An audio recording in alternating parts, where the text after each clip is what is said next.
We had such an incredible response to ISO 45001 in 45 minutes. So after many requests, here comes our next new series, ISO 9001 in 90 minutes.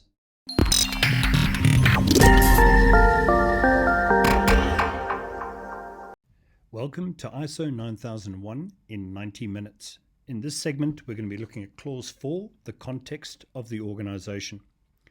In Clause 4.1, we need to understand the organization and its context. We do that by identifying internal and external issues, be they positive or negative, that could impact the organization's ability to achieve its intended results.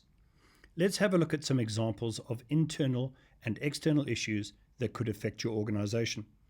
Older infrastructure. If you have old, aging equipment, that could affect your product and services. Unskilled staff.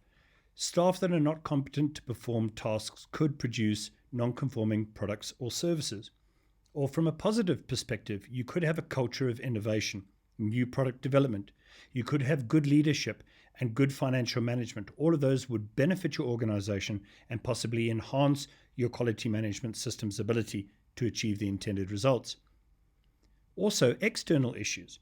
Suppliers and material availability. Do you have good suppliers? Do you have multiple suppliers? Are materials for your products and services readily available?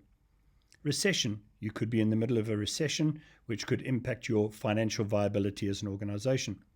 How competitive is the market that you operate in? Is it highly competitive or not? That could affect your organization and its ability. Also, your access to new technology. So up until now, you've heard me use the term intended results. So these are some of the intended results of your quality management system when properly and effectively implemented.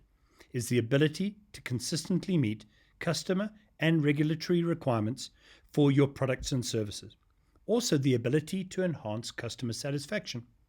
Address risks and opportunities relative to the context and objectives of your organization, but also to demonstrate conformity to your QMS. So Clause 4.1 looks at those issues that could affect your organization and its ability to achieve those intended results. Identifying them now helps you to consider them during the development of your QMS. Clause 4.2 looks at the needs and expectations of interested parties. First off, you need to define who are interested parties.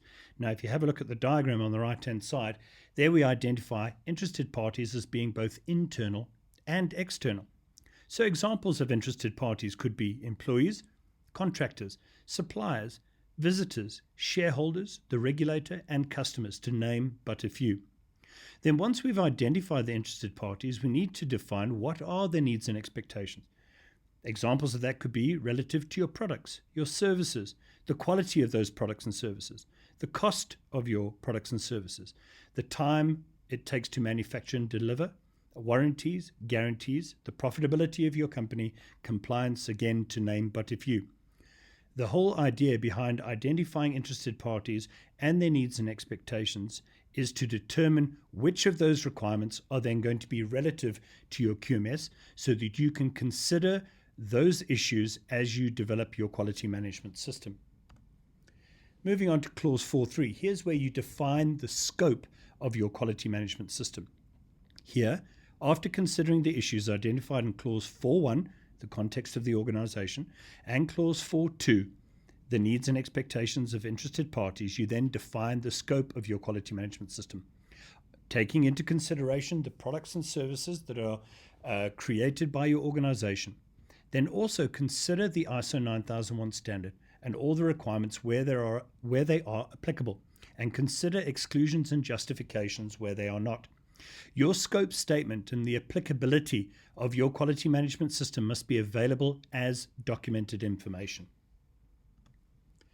If we have a look in Clause 4.4, there we're talking about your quality management system. You're required to establish, implement, maintain, and continually improve your QMS. Also consider your processes, their interactions, inputs and outputs, operational criteria, resources and availability, responsibilities and authority, and also evaluate and improve your QMS.